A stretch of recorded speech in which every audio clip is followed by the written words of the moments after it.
In 2035, tech has basically rewritten what real even means. The biggest example is Connect, a VR world so detailed it's indistinguishable from real life. The sky's bright, clouds drift over mountains, medieval castles loom over market towns, and AI locals move like they've got real habits, bargaining, gossiping, kids sprinting through cobblestone streets. It's all smooth enough to blur the line between programmed behavior and actual life, but nobody logs in just to sightsee. Connect is about power. Over 100 million people plug in to throw magic, wear insane gear, and master skills their bodies could never pull off in the real world. In sterile server facilities, their physical bodies lie motionless in high-end immersion pods, while their minds live inside that fantasy. Then the vibe flips hard. Under the orange glow of sunset, a ruined temple turns into a bloodbath. Armored soldiers drop fast, and even a knight in heavy gear gets shredded by invisible attacks that punch through his defenses like they don't exist. Out of the chaos steps Bae Do-hyu, known in-game as Crash, hidden under a dark, tattered cloak. Even without showing his face, he carries the kind of pressure that makes people freeze. The surviving soldiers are terrified but desperate enough to fight anyway. They see one man standing against a battalion, so their commander tries to hype them up into believing numbers will win. They charge together, screaming like they can bury him under bodies. Crash doesn't flinch. Cold blue light glows from his eyes under the hood. He's the 13th ranked player in Connect and a psychokinetic, meaning he fights by controlling forces instead of relying on a sword. When the mob closes in, he moves with unreal grace, slipping past attacks like he's reading them before they happen. A spearman lunges and hits nothing but air, and the soldiers finally realize they aren't fighting a normal warrior, they're fighting someone who treats the battlefield like a tool. The commander orders archers to fire, and arrows flood the sky toward Crash. He lifts a hand, and the air ripples. Every arrow freezes mid-flight, hanging in place like gravity got turned off. The soldiers stare up, stunned, watching their strongest attack get stopped without effort. Then Crash reverses it. With a simple motion, the arrows whip back toward the formation at even higher speed. The soldiers try to dodge, but they're packed too tight. Men get pierced by their own side's volley, and the charge collapses into chaos. Crash pushes harder. He spreads his will across the ground, and discarded weapons answer, swords, axes, halberds lifting into the air, wrapped in blue aura. They hover around him like a lethal halo. The soldiers curse under their breath, fully aware of how hopeless this is. Crash drops his hand, and the floating arsenal crashes down like a storm of steel, wiping everything out in a burst of blue light. Afterward, sunlight pours into a grand hall that should feel holy, except it's covered in bodies. Blood pools across marble tiles, and broken armored knights lie everywhere. Crash walks through it, leaving crimson footprints. Not guilty, just focused, like he's running a quick errand. Near the entrance, he finds an elderly high bishop in white and gold vestments, slumped against a pillar and barely alive. The bishop mutters about prophecies and promised saviors, but Crash's attention is locked on the blue jewel necklace on his neck. He grabs the bishop by the collar, yanks him up, and rips the necklace free, snapping the chain. The bishop explodes in fear and rage, blaming outsiders for burning cities, killing innocents, and enslaving people, desperate to understand why this is happening. Crash stays detached, dismisses him like background noise, and shifts blame onto the guild that sold out the empire. Then he feels vibrations through the floor. Rival guild scavengers are already closing in. He sprints up the stairs toward the altar while the bishop uses his last breath to curse him. At the top is a sealed stone chest. Crash presses the stolen blue amulet into the mechanism, and glowing blue magic circles bloom as the seal breaks. The lid slides open, and instead of a hidden path, a blinding white light forms into 3 floating treasures: a chalice, a thick grimoire, and a jagged crystal. Crash recognizes them instantly as the first mythical tier items ever seen in Connect. He remembers how, 5 years ago, major guilds teamed up with the in-game empire to monopolize resources and wreck the game's balance for profit, turning the world into a wasteland. Crash is one of the last top-ranked solo players, and he just stole the ultimate prize from under their noses. He opens his inventory interface and claims all 3, grinning because the big guilds are going to lose their minds when they find the vault empty. As he turns to leave, he spots something that doesn't belong, a gray rectangular object on the floor, like an old physical game cartridge. Confused, he reaches for it.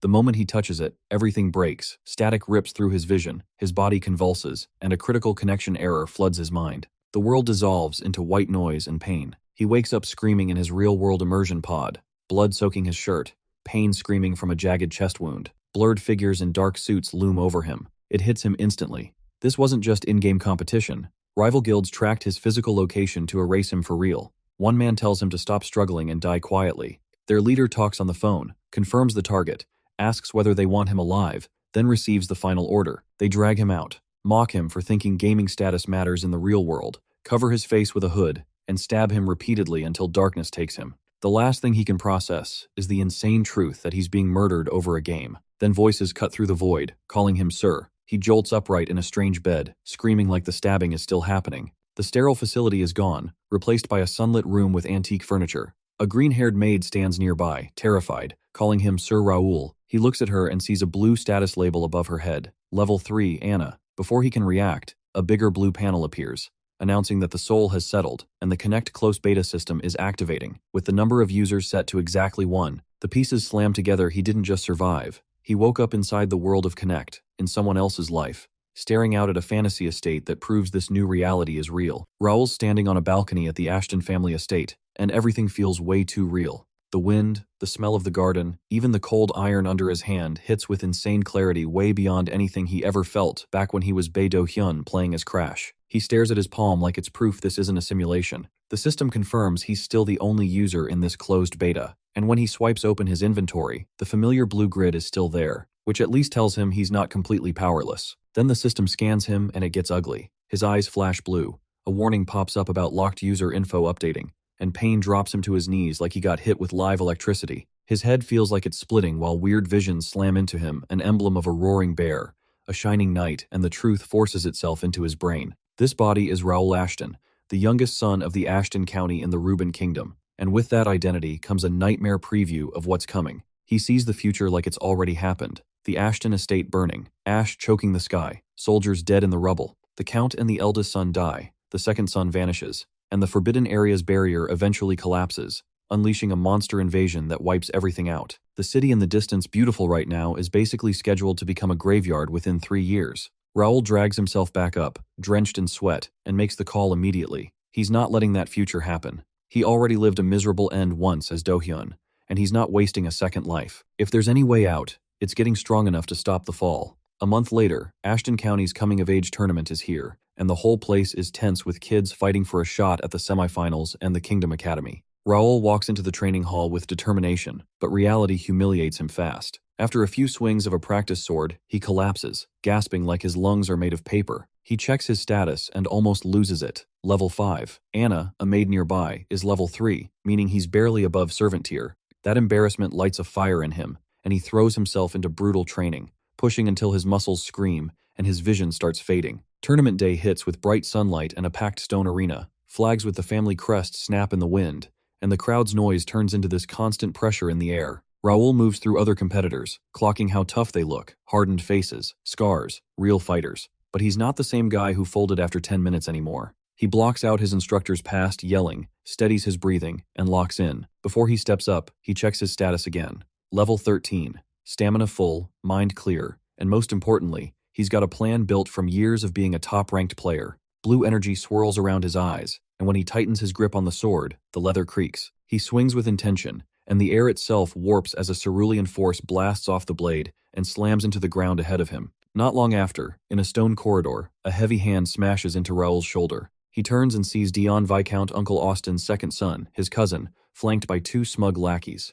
Dion plays it off like his hand slipped, but the apology is pure mockery. He leans in and starts poking at Raul, acting shocked he's even here, like Raul should be hiding in his room crying instead of competing. That sets off Raul's memories of the training yard, where Dion and the other cousins used the family motto as an excuse to abuse him. The rule about everyone being equal on the training ground and nobody being responsible for injuries wasn't discipline, it was permission. Dion wasn't sparring with Raul. He was beating down someone he saw as weak trash. Dion steps closer and drops the real threat. Raul should withdraw while he can, because this time it won't be just bruises. He promises to break every bone in Raul's body. Then he tells his cronies to let the crier pass and walks off, already picturing himself crushing Raul later. Raul doesn't flinch. He just watches them go, steady and cold, refusing to give Dion the reaction he wants. Later that evening, with the castle bathed in amber light, an elderly butler brings the day's tournament report to Count Melvin Ashton. The Count asks casually if any useful talent showed up. He's thinking recruitment. Then he scans the list and freezes. Shock hits him so hard he immediately asks where Raul is. The butler says Raul ate, then went straight to his room, probably exhausted from the qualifiers. The Count dismisses him, keeps staring at the paper, and then bursts out laughing deep, proud, almost relieved. Raul Ashton is listed among those advancing to the group stage. The Count thinks back on how he never forced the sword on Raul, because Raul was always weaker than his brothers. He noticed Raul only started training a month ago, falling non-stop, but refusing to stay down. He knew about the bullying, but he held back, believing stepping in would only lock Raul into shame and dependence. He wanted Raul to stand on his own, and now he finally did. The Count decides he's going to watch Raul personally. Finals day arrives, and the stadium coliseum is packed, loud enough to shake the air. The crowd screams for blood and entertainment, yelling at fighters to stop dragging it out. In the middle of all that dust and noise, Raul faces a green-haired opponent who's starting to crack. The guy swings hard, sweating, frustrated, mentally cursing because he can't understand why this weakling won't just drop. Raul's breathing heavy, but his eyes stay sharp, and he refuses to fold. Edmund drops from the sky like a meteor, his blade crashing down with enough force to split the arena in half. Sparks explode on impact as he tries to crush Raul outright. Raul plants his feet and takes it head-on, boots grinding through the dirt as the ground splits beneath him. The crowd can't believe he's still standing. Sweat drips down his chin, his breathing heavy, but his guard never falls. His eyes stay locked in, sharp and defiant. Edmund loses his cool. Blue mana erupts from his sword in a savage arc, ripping through sand and air alike. He hurls insults and swings wildly, trying to overwhelm Raul with brute force. Raul weaves through it all, slipping under lethal strikes, reading every movement. When Edmund slams his blade down again, Raul catches it clean on his crossguard. The air trembles from the impact, but Raul doesn't flinch. He calmly dismisses Edmund's ranting, then shoves him back hard enough to kick up a wall of dust. The crowd grows restless. Bettors scream for Edmund to finish it. Feeling the pressure and his pride cracking, Edmund stops holding back. His aura detonates outward, blue mana flooding into his weapon until the steel disappears beneath a roaring construct of pure energy. The mana sword. The audience panics, knowing one direct hit means death. Edmund launches himself high, the glowing blade trailing behind him like a comet. He brings it down with everything he has. But just before impact, something feels wrong. Raul isn't dodging. He isn't blocking. He's just watching, eyes glowing blue. The mana sword detonates against the ground in a blinding explosion that swallows the arena. Dust devours everything. Then a voice cuts through the chaos, declaring the match over. As the haze clears, the referee stands between them, weapon drawn to stop Edmund's follow-through. Raul stands a few steps away, calm and untouched, sword extended. The official names Raul the winner. The stadium erupts in disbelief. Edmund trembles, demanding answers. The referee points to his throat. A thin line of blood trickles down. In that split second before the explosion, Raul hadn't frozen. He'd lunged straight into the storm. He slipped past the mana sword and stopped his blade millimeters from Edmund's jugular. If the match hadn't been halted, Edmund would have died. The realization crushes him. His legs give out, and he collapses in the sand. Even when Raul coolly tells him they need to discuss his disrespect toward the county, Edmund can't respond. The arena heat fades into evening quiet. Back in his chambers, the moment the door shuts, Raul finally breaks. He doubles over, shaking with adrenaline, then bursts into wild laughter. He actually won. Not by luck, by strategy. A glowing blue interface appears at his command. Notifications flood in. His swordsmanship rises to beginner level 9. The gamble paid off. During the fight, he deliberately dragged things out, dodging and enduring to maximize experience gain against a stronger opponent. The system rewards risk, and he's playing on hardcore mode.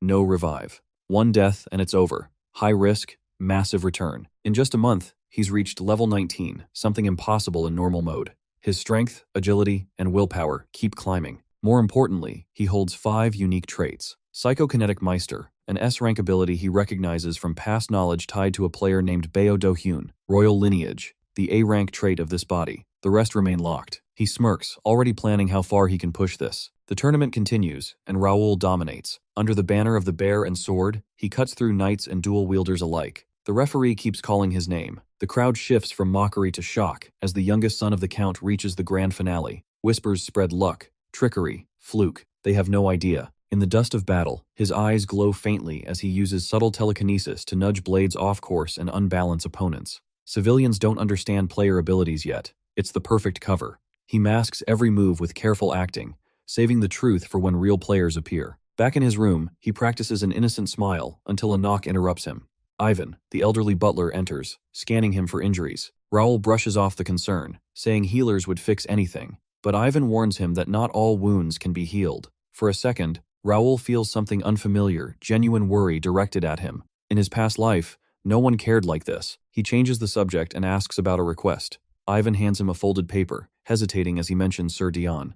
Raul confidently takes it, declaring he'll win. Alone, Ivan remembers Dion's brutality. The man leaves opponents shattered. Raul's confidence mirrors the Count's youth, but the danger is real. Meanwhile, Raul unfolds the paper and nearly loses it not in fear, but excitement. The prize money is insane. Ashton County transformed the tournament with legalized betting. Gold flows with every clash, and participants get a cut. Victory means wealth, fame, and leverage within the family hierarchy. Exactly what Raul needs. He finalizes his registration, stepping from cool shadows into the blinding arena light. The roar of the crowd slams into him. Down in the pit stands his final opponent. Slicked back brown hair, smug grin, radiating confidence. Raul looks down from above, expression dark and focused. The wind whips through the stadium as his eyes flare blue. The announcer declares the final match has begun. The announcer kicks off the final match under a brutal blue sky as the Coliseum leans in, starving for a finish. Dion stands tall in dark leather armor. Smug like this is already over.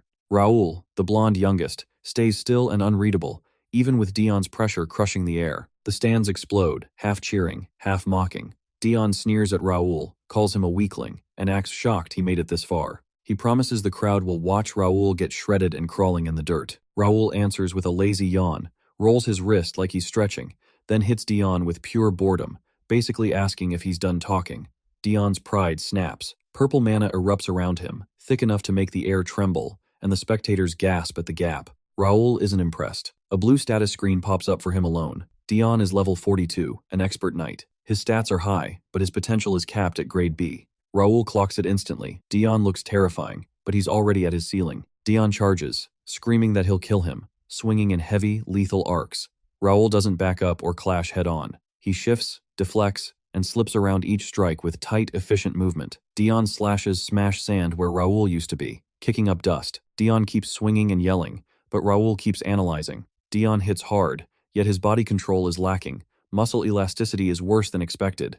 His attacks are telegraphed, and to Raul's enhanced perception, the sword's path shows up like bright warning lines before it even lands. Dion overcommits to a horizontal swing, and Raul steps in and hooks Dion's ankle with his foot simple, almost childish. Raul clocks it as flashy noble swordplay boosted by mana, not real combat experience. Dion loses balance instantly and faceplants in the dirt, silencing the arena for a beat. Humiliated, Dion scrambles up raging, sword flaring unstable purple. He abandons technique and pours everything into a mana sword, lifting for one crushing execution-style strike. Raul watches it coming, notes Dion's reliance on mana over skill, and sidesteps clean. The glowing blade slams into the arena floor, sending a shockwave out while Raul stands untouched. Raul's blue aura flares, cold and controlled, and he flatly labels the whole thing boring. Dion, panting and sweating, finally realizes the real gap. Raul looks down on him with pity and calls him nothing. Dion snaps completely and charges like an animal, desperate for one hit. Raul sighs at the anger and lack of learning, then repeats the exact same ankle hook. Dion's momentum launches him, and he crashes hard onto his back, armor rattling. Raul steps over him, shadow covering Dion's face, calling the sight a disgrace to the Viscounty. Dion forces himself up one last time, eyes bloodshot, screaming incoherently and swinging with zero form. Raul steps inside the guard, ignores the blade, and drives a brutal blow into Dion's torso. Dion's eyes roll back, air blasting out of him as he goes limp and collapses in the sand. The arena goes dead quiet, then disbelief ripples through the stands as people stare at Dion motionless and Raul still standing. The referee rushes in, checks Dion, confirms he's unresponsive, and signals the verdict. Raul is declared champion. Cheers erupt, confetti rains down, and the crowd chants his name while retainers scream in joy and others panic, unable to process the upset. Raul plants his sword to steady himself, smirking until his stamina crashes. His vision swims, his legs give out, and he drops to the sand as his people rush to lift him. A blue interface appears over him. Check the reward. It confirms tournament champion and lists experience points, coins, and a random skill book.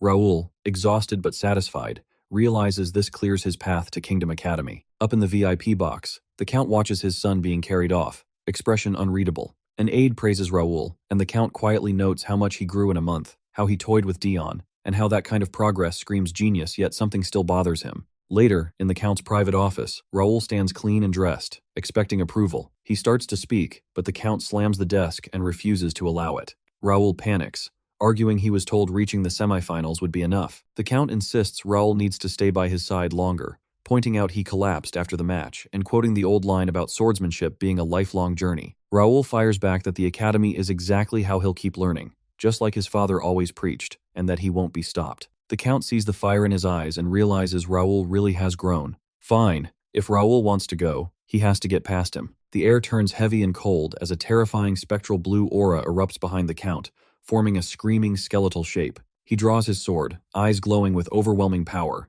and points the blade straight at his son, promising he won't go easy. Raul stares up, sweat beading, realizing this isn't a tournament anymore, it's a test against a titan. A month later, the county moves like it's going to war. Under a bright sky, a huge column pours out of the castle gates, armored soldiers marching in perfect lines, banners snapping in the wind, all of it built around one modest carriage protected in the center. Inside, Raul finally exhales. He watches the scenery roll past and mutters that he's finally out, relief hitting hard. But the freedom has a price, and his mind jumps back to the nightmare that bought him this trip. In the training hall, his father stood like a literal titan, a monstrous blue skull-shaped aura looming behind him. The pressure felt physical, like it could crush Raul's bones. Raul still charged in with a practice sword, desperate and fast. The Count met him with a feral grin, their blades colliding hard enough to rattle Raul's arms. Then the Count showed him what real sword skill meant, a cyclone of blue energy bursting from his blade like a hurricane. Raul remembers getting swallowed by it and blacking out, realizing that sneak peek was basically full force. Back in the carriage, Raul watches the castle shrink behind them, jaw tight. In the future, he remembers. The 5th county lord, his father, dies when Connect truly begins. He keeps seeing the same images. A lonely grave with the family crest, the city on fire, the soldiers around him dead in the streets. If he wants to stop the county's collapse, his father has to live. That means Raul has to meet expectations, get stronger, and protect his family before the coming chaos wipes them out. He remembers the end of that duel too, him kneeling, gasping, body wrecked, while the Count demanded he quit after attempt failed. Raul refused, forced himself up, and charged one last time. This time, he mixed in psychokinesis, subtly bending his sword's path mid-swing. The Count, roaring with pride at that Ashton stubbornness, opened his guard like he expected, a normal strike, then froze when the blade warped. The nudge was tiny, but enough to slip past and slice the Count's cheek. A small cut, but a massive win. The Count touched the blood, the battle lust fading into reluctant pride. He finally accepted Raul wasn't a kid to shelter anymore. The last thing Raul carried out of that hall was his father's silent command to go see the wider world. That memory fades into the convoy's campfire that night. Soldiers rest in clusters, armor catching orange light. Philip, the stoic black-haired knight near Raul, asks how long until they reach the destination. Raul glances at him and in his view, a status window reveals the truth. Philip is a level 92 high knight, a swordbreaker with stats way beyond normal. Basically, a monster wearing human skin. Philip estimates 5 more days and asks if they should speed up. Raul refuses. He wants the soldiers training during the march, so they keep the pace. Philip accepts without argument. Raul mentally counts the force his family gave him. 50 total, including him and servants. 3 regular knights, including Philip. 6 trainee knights, 15 trainees, and 20 cavalry. What matters most is potential. Every one of them is grade B or higher. Good. If he's going to stop the downfall, all of them need to level up fast. Jake, a blonde knight in heavy armor, reports the carriage maintenance is done and they can move. He hesitates and questions why they brought so many for a month-long stay. Philip snaps at him to stop questioning Raul. Raul just smiles and says they'll understand when they arrive. Soon, the destination appears. The free city of Meera, built around a towering white spire that punches up into the clouds. To regular people, it's a trade hub. To Raul, it's one of the first major cities after the tutorial, packed with resources, hidden quests, and items. Meera also has strict safety rules that limit mana use inside the walls to protect beginners. But Raul didn't come for the city. He came for what's outside it, God's domain, a grinding zone crawling with dragons, ogres, and monsters meant for leveling. That's why he dragged an army here, to power level his troops. Then a chime hits his mind. A blue notification window pops up. System update. Connect community and guild are unlocked, along with quests called Starting Line of Adventure and Skill Collector. Raul actually looks surprised. He thought those features wouldn't open until the official launch, but hitting some requirement must have accelerated everything. A knock pulls him back. An attendant says the mayor is ready. Raul walks into an opulent office where Mayor Reinaldo waits, thin mustache, greedy eyes, the kind of guy who calculates profit before he breathes. Hearing the Count's weak youngest son arrived, Reinaldo assumes Raul is here to vacation and decides to squeeze money out of him, especially since the Ashton family makes a fortune off monster materials. Raul enters with polished, noble charm and greets him warmly. Reinaldo answers with an overdone smile that screams fake. Raul sees straight through it and tags him as a weasel. Reinaldo asks why Raul came. Raul says he wants a good training spot. The mayor plays up Meera's safety, but Raul cuts the act and asks for permission to enter the cursed forest. Reinaldo panics, stammering that it's too dangerous, almost insulting Raul before catching himself. Raul sighs like he's disappointed, then drops a heavy sack on the table and says he'll have to throw away the 500,000 gold he planned as a gratuity. Reinaldo's eyes practically burst. He lunges, grabs the bag in Raul's hand, and instantly flips, claiming he was joking, declaring the cursed forest will be easy for a knight like Raul, and granting permission on the spot while clutching the gold like it's his newborn. Raul keeps a polite smile, says the right flattering words, and locks the deal in. But inside, he's already past politics. With access secured, the plan is simple. Grind nonstop, stack loot, clear quests, and climb to the top of Connect as fast as possible. Meera looks insane at night. Grand streets, towering guild halls, empty shops, all built for thousands of players who still haven't shown up. Raul walks through it with 2 armored escorts like he already owns the place. Everyone else would see a ghost town and cheap land. Raul sees the future. Dirt plots turning into a money printer once the player flood hits noble estates, packed guild houses, apartments, the whole city exploding in value. He also remembers the wars that are coming, and how Meera becomes the safest shelter. Last life, major guilds locked the place down and crushed everyone financially. This time, he's early. He switches from dreaming to moving. In an admin office, Raul forces the last hesitant knight to sign the paperwork. The guy's terrified of contracts because of his mom, but he signs anyway. A clerk confirms the count. 51 members total, including Raul. Registration complete. Raul immediately names the faction first, locking in the earliest guild slot in a world with basically no players. His knights look nervous, not even understanding how big that is, just worried they're about to get yelled at for joining something sketchy. Next stop, Meera's Battle Association branch. Raul demands skill books and asks for the highest rank available. The clerk explains books range from F to S, but this branch only carries up to C, and C tier is VIP only. VIP requires contribution points, or spending history, 10,000 gold. She expects him to flinch. Raul drops a heavy sack of gold on the counter like it's pocket change, and asks to see the D-rank books first. The clerk instantly lights up and asks what category he wants. Sword, bow, magic, shield. Raul says all of them. Minutes later, Raul and his escorts leave buried under stacks of hardcovers. The 2 knights are bent over, sweating, asking if they really needed this many, and pointing out they could have bought power armor instead. Raul tells them the books will level them up and they'll understand tomorrow. That night, Raul sits in his room surrounded by a mountain of manuals and opens his system window. In a normal game, hoarding skills is pointless because there are limits, but Raul notices 2 previously locked inventory slots are finally active after completing the guild quest. He opens his inventory and finds the sealed skill dex, basically a skill encyclopedia he recognizes. A new quest pops up. Skill Collector. Register at least 10 skill books to activate the dex, with bonus rewards for variety. He tests the mechanic with 1 book. The moment he registers it, purple energy erupts, the mana drains out, and the book drops dead like an empty shell. It works, but doing it one by one would be torture. So Raul uses psychokinesis. Dozens of books float up around him, and he triggers the absorption in bulk. Violet tendrils blast out, siphoning mana and knowledge from the entire swarm at once.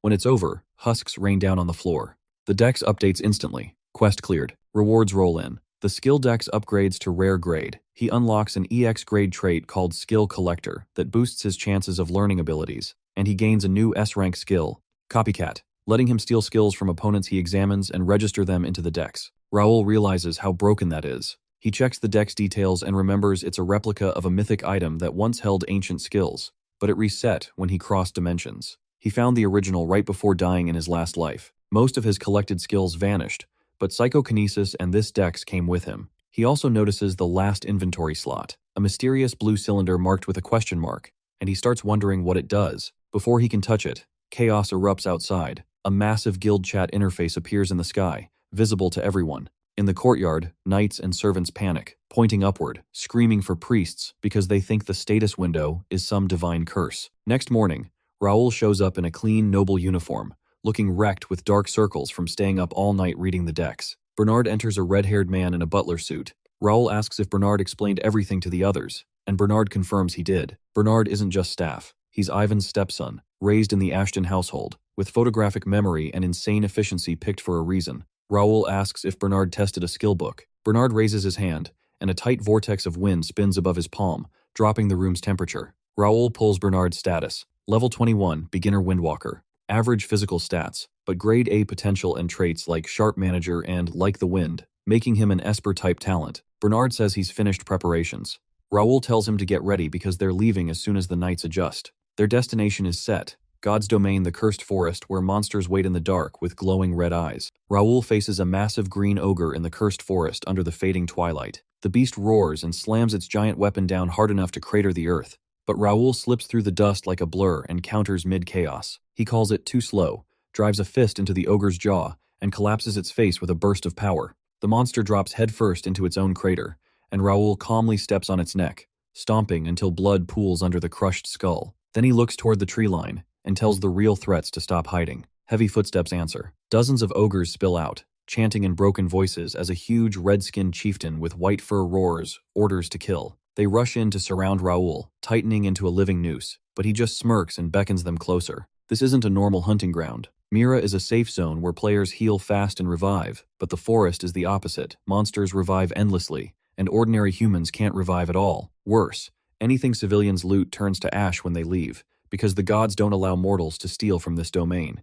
Raul and his knights aren't mortals here. As players, the system lets them keep drops permanently. While Raul carves through the horde, Jake gets hyped, talking about how broken their advantage is. The dark-haired knight sweats watching Raul do all the work while they stand back. The red chieftain charges and swings a chipped blade, confused when an invisible force stops it. Raul drifts backward with spectral daggers and stolen weapons floating around him, then reveals its psychokinesis and flicks his wrist. The telekinetic barrage shreds the chieftain instantly. The forest goes quiet, except for wet cutting sounds as the knights harvest materials. Jake grins while working, praising Raul's convenience, and gets told to shut up and keep carving. He still admits the Meera trip is paying off. Raul drops back down, dark energy swirling as he pulls essence and loot into his inventory, then switches to a friendly tone, thanking everyone and telling them they'll all get stronger by studying the skill books. The dark-haired knight grips his dagger tighter, finally feeling the truth of that. A new fight flashes and another beast attacks, but it gets blasted back by a crescent of cerulean energy that tears the ground open.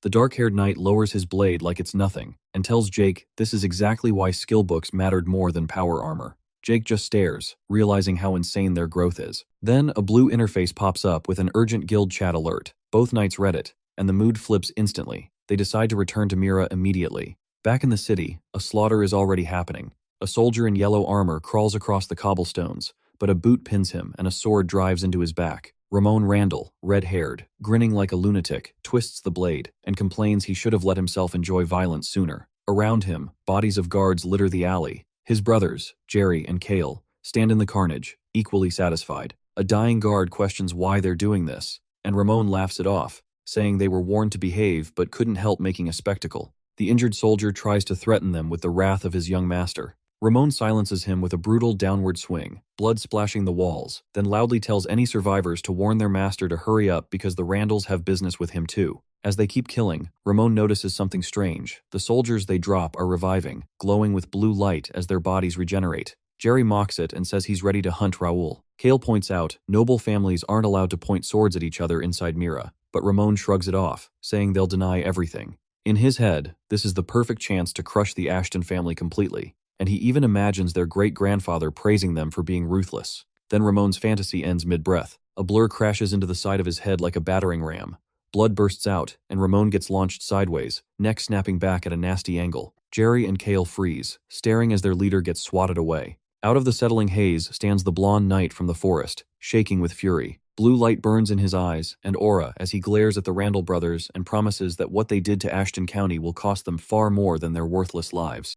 Meera's alleyway looks like a war zone after a lightning-fast beatdown. Steam rises off the cobblestones, and Ashton guards in green and brown are scattered across the ground, groaning or knocked out. At the far end, the Ashton young master stands in the cold wind, cape snapping, staring down what's left of the Randall side. A spiky, red-haired noble, face smeared with blood, rages at him for daring to touch a Randall son. Next to him, a buzz-cut soldier panics, asking where their knights went and how the enemy wrapped them up so cleanly, then freezes when a blade presses against his throat. The Ashton noose is already tight. A dark-haired knight steps over bodies and calmly reports the Randalls are surrounded exactly as ordered and all civilians have been cleared out. Bernard, the butler, stands composed in the middle of the violence, waiting for instructions. The young master praises their efficiency, lifts a hand glowing faint blue, and drops the remaining standing soldiers with a pulse of magic. He orders Bernard to take the captives to the shrine, and Bernard bows and accepts. With the fodder handled, the young master looks up and calls his interface. A blue inventory window opens,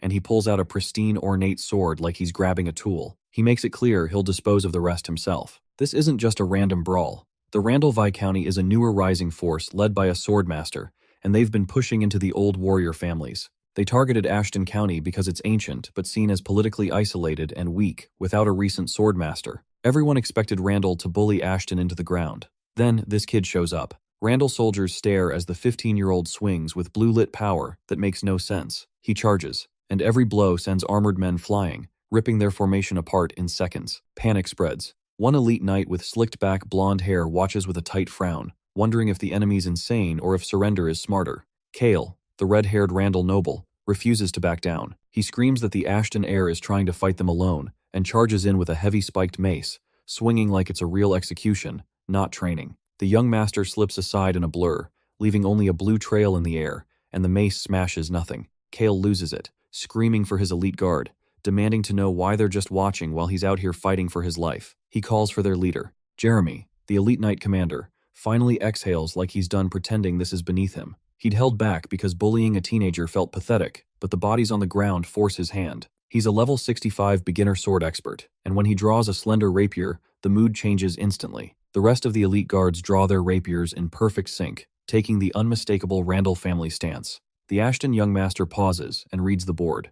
Jeremy's level is 65. The others hover near 60, and he's only level 45. He tightens his grip, knowing brute force alone won't carry him through elite numbers like this. Jeremy sneers anyway, acting like the outcome is decided. He tells the kid to surrender, making it clear he doesn't care about noble status, and sees him as an annoying obstacle. He doesn't get to finish. The young master explodes forward, blue energy streaming behind him like a comet. A nearby soldier barely registers what's happening before a diagonal slash cuts through the line. And Raul doesn't stop there. He throws his full weight into a signature technique. A massive spectral blue bear avatar erupts behind him, roaring with mana. He raises the ornate sword overhead and brings it down in bear strike, a crushing blow meant to flatten everything like a falling mountain. Jeremy's eyes widen, panic flashing through the arrogance. He barely gets his rapier up in time. The collision detonates through the alley, shockwave blasting soldiers off their feet. One screams as blood sprays, the ground cracking under the impact while dust and debris explode outward. When the dust clears, the new reality is sitting right there on the pavement.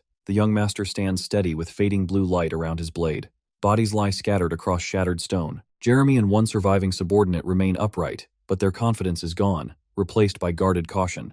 Jeremy checks the man beside him, and the subordinate shakily confirms he's still standing. Inside Jeremy's head, alarms are screaming. 2 elites went down in seconds. Every report called this kid a weakling who couldn't even hold a sword right, yet he's moving with precision and power that feels closer to a seasoned master than a sheltered noble. Jeremy finally accepts he can't hold back. He tightens his grip, the rapier gleaming, admits the rumors were wrong, and steps in to fight seriously. Across from him, the young master lowers his stance, calm and locked in, eyes burning with focus, no excuses, no mercy, just daring the veteran to make the first move. Raul reads the knight captain the moment he sets his feet. Rapier and parrying dagger classic deflect and counter setup, and Raul clocks it as the Randall signature, shooting star. The captain smirks and starts talking like the fight's already decided, bragging that in Meera wounds heal instantly, so a lone fighter can't grind down an undying group.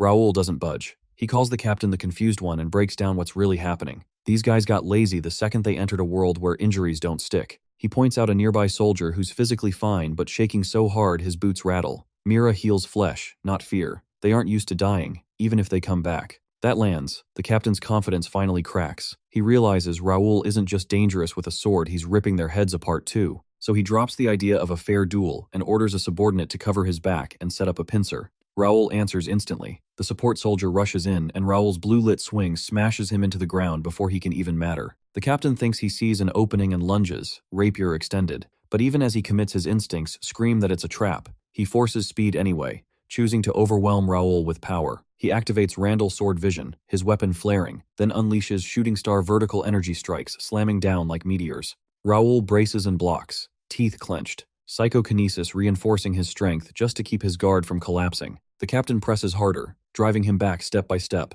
feeling like he's finally dominating until the doubt creeps in. Raul won't break, and his eyes stay calm, almost bored. The captain snaps, screaming about Raul's arrogant stare, and pours everything into a desperate overhead finisher. Raul quietly hits his internal mark. The examination just reached full. A blue window confirms copycat is ready. Raul slips away from the crashing strike, letting it obliterate empty ground instead. While the captain scrambles with frantic follow-ups, Raul keeps his gaze locked, reading every twitch, every weight shift. He humiliates a thrust with an easy deflection, then accepts the system prompt and activates Randall Swordskill Shooting Star B. Blue aura surges around Raul as he mirrors the stance perfectly. The air above tears open, and golden energy rains down his enemy's own move, turned back on him. The captain panics, recognizing it instantly, and gets hammered by the barrage until he drops to his knees, shielding himself and screaming about betrayal. Raul closes the distance through the fading light and drives a brutal punch into the captain's gut, buckling armor and stealing his breath. The captain finally realizes the truth too late and collapses unconscious. Notifications flood Raul's vision. Synchronization successful, mastery adjusted by the S-rank bonus,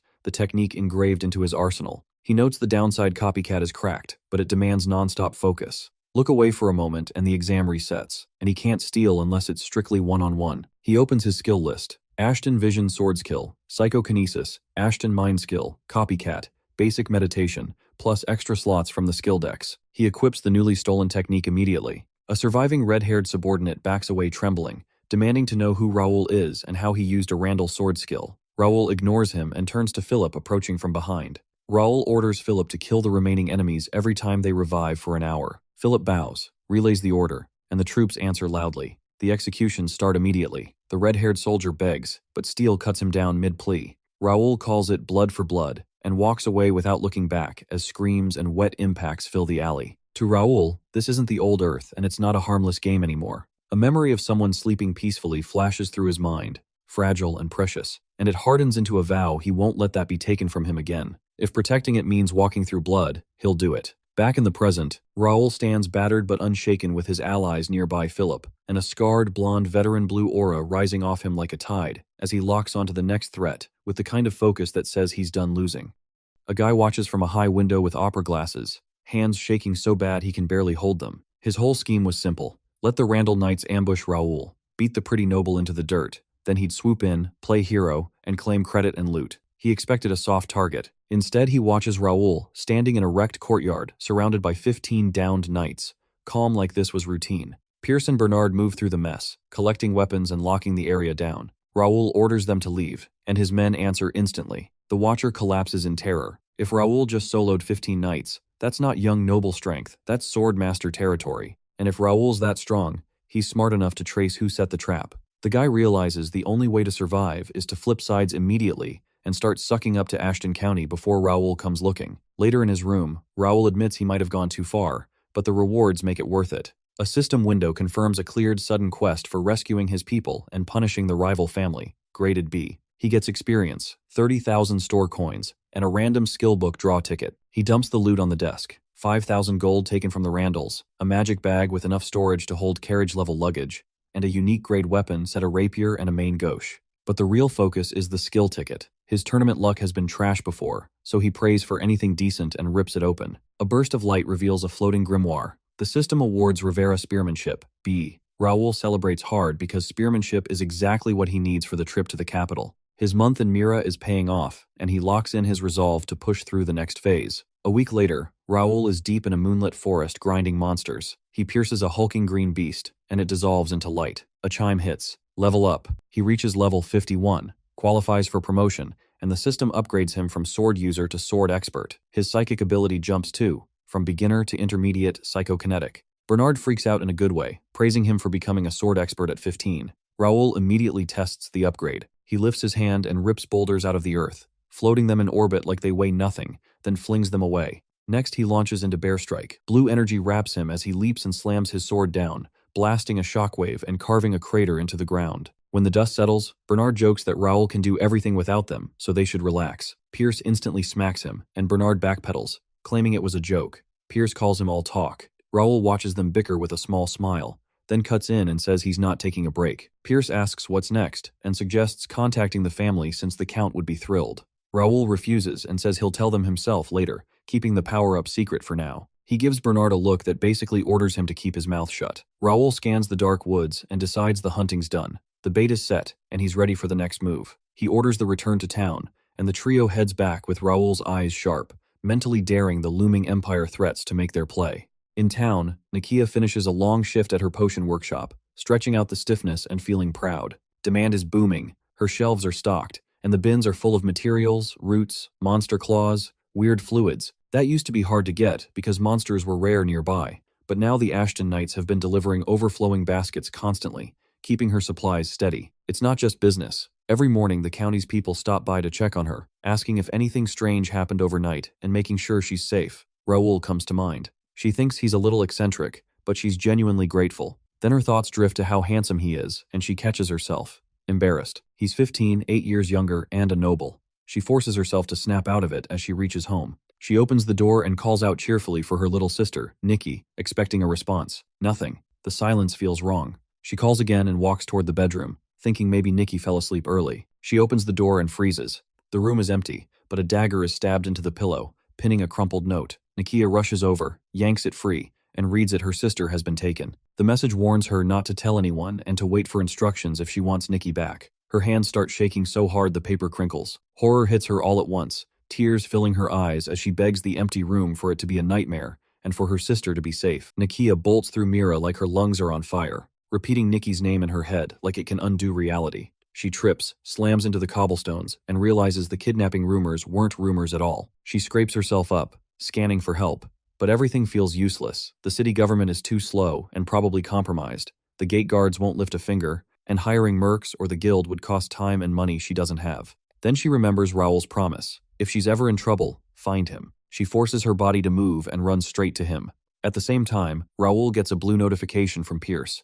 Nikia is heading his way. Raul's expression hardens like he's been waiting for this exact moment. He orders his knights already moving across rooftops and walls with practiced ease to lock into position and keep eyes on their targets. Then he opens Connect Community and jumps into Link Cafe, the info hub he used in his past life. It's still here, which is basically a cheat code. He searches Free City Meera, pulls up quest data and starting points, and checks every detail to make sure his plan has no gaps. When Nakia arrives, Raul feels a flash of anticipation, wondering if he can change what she becomes. In the original timeline, she's infamous as the crazy alchemist, the blood-hungry witch, a walking nightmare surrounded by toxic gas and corpses. But the girl in front of him is just terrified, shaking in an oversized red cloak with tears streaming down her face. She grabs his arm and begs for help, saying Nikki is gone. Raul steadies her with a hand on her shoulder, tells her to breathe, and promises her sister will be fine. Through sobs, Nakia explains Nikki was taken 2 hours ago while a neighbor was watching her, and she blames herself. Raul listens and says he already has a strong idea where they took the child. He tells Bernard to stay with Nikia while he handles the raid. Bernard bows, assures her she chose right, and says Raul always keeps his promises. Outside, Pierce and a tall armored knight wait with the horses. Pierce confirms he's tracking the targets. Raul says he also secured permission from Mayor Reynaldo. A system window appears. Raid quest Free City Meera. Objectives: defeat unknown rogues, rescue hostages, raid the forest hideout.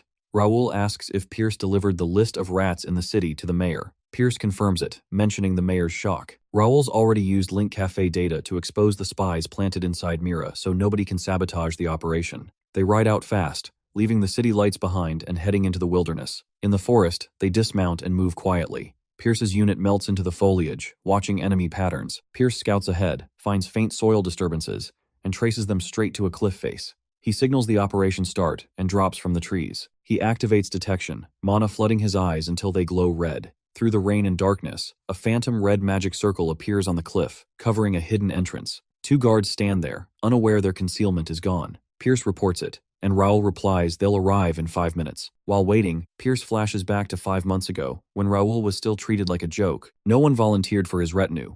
Knights and servants mocked him as talentless compared to his brothers. Raul didn't quit. He went straight to the training grounds and approached Pierce while he struggled with a greatsword, stuck at a plateau. Raul offered to help him break through. Pierce had doubted him until Raul corrected his stance and flow, instantly making the blade move smoother and faster. Raul also pointed out Pierce's real strength was agility, not brute force, and then casually suggested he polish his bow skills, something Pierce had kept secret from almost everyone. That was the moment Pierce decided to follow him. Back in the present, Pierce grips that bow now mastered to high expert thanks to Raul's guidance and the skill books. He senses hooves, then drops from the tree as Raul arrives on a white horse with his armored squad. Raul studies the cliff. A system window labels it an unknown rogue hideout and warns of a 3-circle barrier that disrupts vision and repels intruders. Raul recognizes the structure as identical to Cronin Empire spy hideouts' Imperial Hounds. These aren't random kidnappers. They're elite agents who hunt players, blackmail them, and stop them from organizing. Raul intends to crush them early before they spread. He signals Pierce.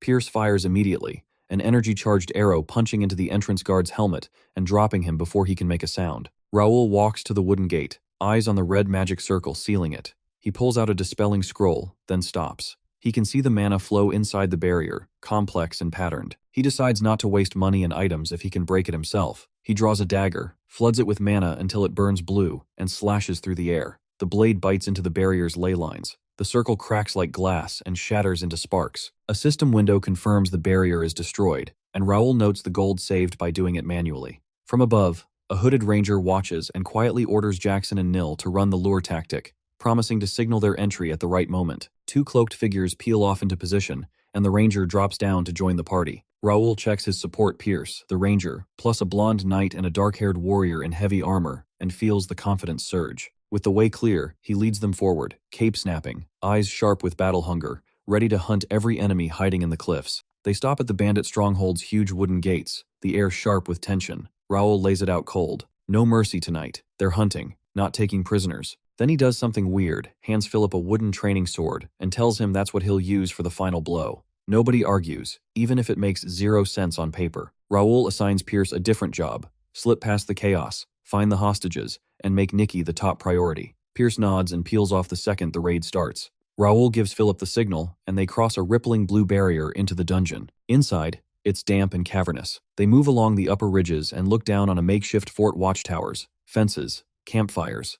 Raul checks his interface, confirms Pierce is already infiltrating, and reads enemy levels around 30. Just thieves, not a real threat. Raul signals, and Philip drops first, slamming onto a lower walkway and immediately smashing a bandit before the guy even realizes what's happening. Raul follows, landing clean as dust kicks up. The place erupts. Bandits scramble, shouting, trying to form up. Philip swings the wooden sword like a wrecking ball, breaking bodies with blunt, rhythmic hits. Raul weaves through blades and spears, using the same blunt weapon at first, but the numbers keep swelling. A shield blocks him. An archer lines up a shot from behind, and the bandits start firing. Arrows fly while Raul's mid-move, but a shimmering barrier knocks them away. Raul decides the wooden sword is slowing him down. He tosses it, opens his inventory, and blue mana crackles over his hands as spectral daggers form between his fingers. He slashes the air, sending force waves into the crowd, then spreads his arms and unleashes a rain of blue energy bolts that impale targets across the battlefield. Bandits drop everywhere, armor and leather pierced alike. Raul ends up on a stone pillar above the chaos, cape snapping, looking down like he staged the whole massacre. He inspects his rapier and isn't satisfied, thinking the output still isn't enough to pierce heavy armor cleanly.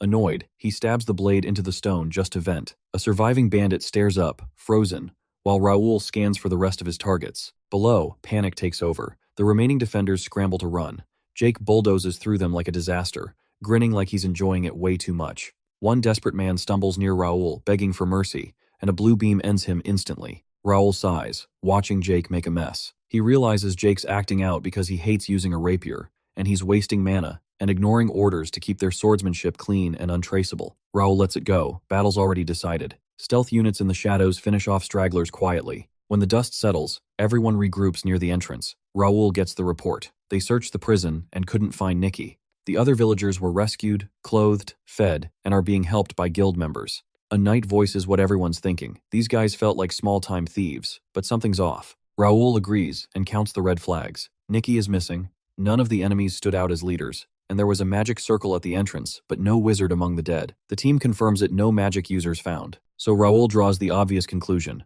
The real targets and remaining captives were moved. The blonde knight asks Pierce what he found. Pierce says he checked suspicious spots, but his detection didn't reveal anything, meaning a higher-level concealment circle is probably hiding the real location. Raul reassures him, telling him he's only been in the guild a month and he's already doing great, and soon no illusion will fool his eyes. Then Raul turns away, cape swirling, smirking like he just solved the puzzle. He orders everyone to follow, saying he knows exactly where the enemy is hiding.